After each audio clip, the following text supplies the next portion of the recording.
H7 wagon here, which is rubber tired, which was also affectionately referred to as the horse killer, because it was so much heavier than the other wagons and so much more gear could be packed on it that they usually wore the horses down, and it usually took 4 or possibly even 6 horses to pull that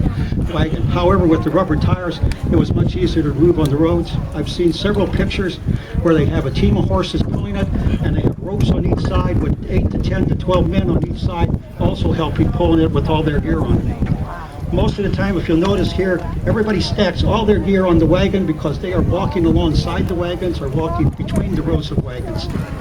Now, another thing you need to keep in mind here, if the German government bought 10 million horses